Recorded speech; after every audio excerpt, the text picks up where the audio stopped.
Disclaimer, do your own diligence on this one. This could be just a story of some creepypasta and some kind of bored scientist documenting the weirdest elements of fiction. The part where Dr. John Taylor sleeps in the helicopter while they fly Professor Gutenberg to Munich City isn't some part of some kind of horror story. It's pure fiction and not a story of someone eventually ripping off his own flesh in some kind of insomnia-induced hallucination. Anyways, it's during the early stages of the Second World War.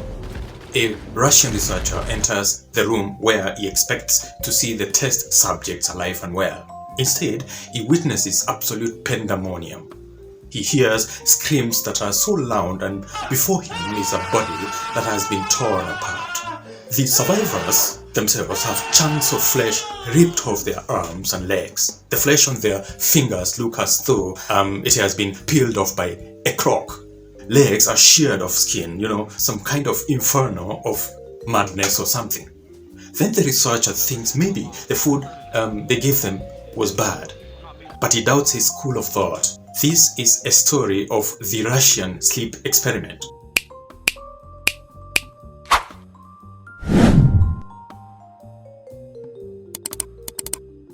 The story goes that in the late 1940s, Soviet-era researchers created a stimulant that they believed would keep a person awake for a long time, something that would come in handy in battle.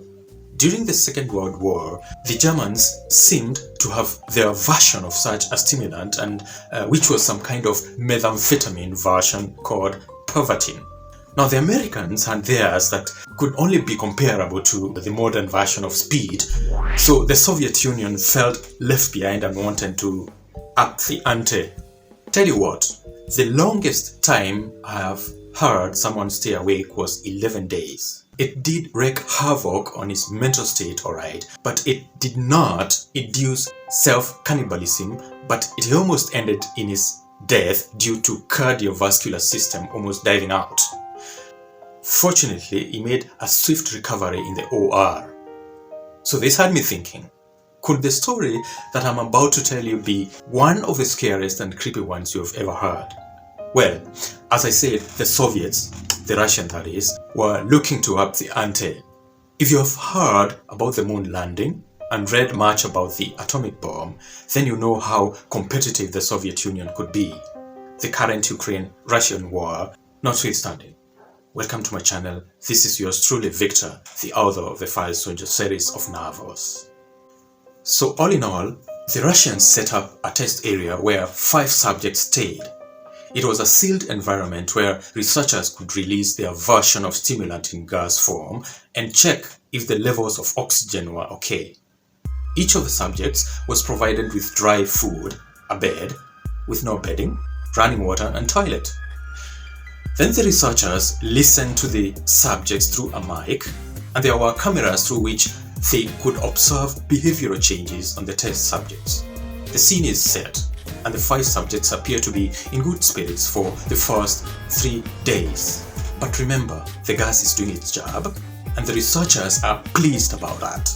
In fact, one researcher joked that they had created some kind of Nazi meth, and that the world should wait and see what they had cooked up. These test subjects, consisting of indisciplined conscripts from the battlefield, are then told if they could stay awake for 30 days, they would get freedom. But things take a different turn on the 4th day. The test subjects start discussing subjects like war, traumas, and other bad things that seen and witnessed on the battlefield. Day 5, things get worse. The test subjects start showing signs of psychosis, talking to themselves and hallucinating. They grow paranoid of each other and stay whispering into the mics, telling stories about the other subjects. The researchers, of course, know all about sleep deprivation. After 5 days, the mind can turn on a person, and they know that. Hallucinations will seem real and horrifying, but they wondered, was it really caused by the loss of sleep or the gas itself? Suspicions about the gas effect became apparent on day 9 when one subject started screaming, howling like a madman and running about the room. He screamed so loud he seemed to tear his vocal cords because just after a few hours he squeaked. meaning the screaming might have destroyed his voice box. A few more days passed, and there was total silence. The room was kind of still. The oxygen levels indicated these subjects were still alive, but the cameras could no longer capture them. Where had they gone? The researchers did not want to interrupt the study, but they were curious and had to. We are opening the chamber to test the intercom. Step away from the door and lie flat on the floor or you'll be shot, one scientist said over the intercom. Compliance, he said, will earn one of you immediate freedom. One of the test subjects replied, we no longer want that freedom. But what was that? Were they enjoying the havoc the gas had had on them? One scientist said, there's nothing we can do about that, but open the door. So the door opened and the vents were adjusted to let in fresh air so the residue stimulant could be displaced. Then the weirdest of all things happened. What the researchers heard next was an immense screaming again, pleading for more of that gas. It seemed the test subjects were seriously hooked on this gas, or so one of the researchers thought, but they had shut it off and again sealed the door. On day 15, they opened the door and to their surprise, one subject was dead. This man had ripped off his throat, removed chunks of flesh from his hands and legs. It was as though he had been half-eaten. Wounds were so severe and looked as if they had been self-inflicted. Skin and muscles had been ripped off his chest. Each man in the room had performed some kind of surgery on themselves. Internal organs of the dead man lay on the floor and the men alive looked as though they were going to eat those. Essentially, they were dining on their own bodies and they seemed to do that with so much enthusiasm the researchers had to call for backup. So they closed the door, left the men still pleading for the gas and called up some soldiers from the camp. I must admit containing the situation was a daunting task for the backup squad. In fact, one of these subjects ripped off another's throat in front of this backup. A soldier, so the story goes, had his balls removed during the extrication process. One of the test subjects still screamed as he bled out, "Give me gas, give me gas!" Doctors injected enough morphine into the remaining subjects, but they still fought like beasts. In fact, some doctor had bones broken during this altercation. The experiment was a complete disaster, and I don't want to go on to explain what the doctors did to these subjects thereafter. But at the operating table, one test subject on whom the operator kept telling the nurse to keep cutting him up, that he wanted more gas, that it was good stuff. Anyways, that's enough. Let's not even go there. This might not even have happened.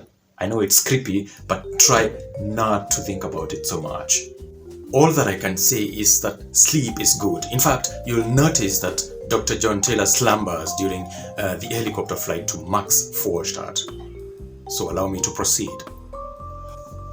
"Tread carefully, Mr. Taylor," said Jake. The man turned away. His words sliced upon me at lightning speed. The man was a rough speaker, that I confess.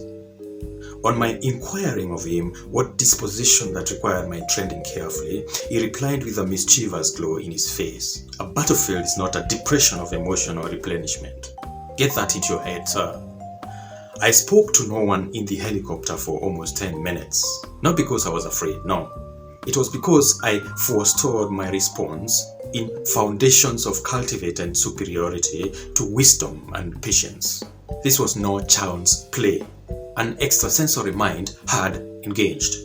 But beyond this sphere of influence sustained by this inner eye, past events seemed to rhyme with my experiences at that time. Deductions from these events derived time frames in me within which I planned to find turn. Very well then, I sank my voice to a confident whisper. "Wake me when September ends." The attack in Berlin, having adjusted the STM's preliminaries, Munich, an old, flawless city, had been chosen to supply the blank. So that marks the end of my today's episode. Up until the next one, goodbye, auf Wiedersehen.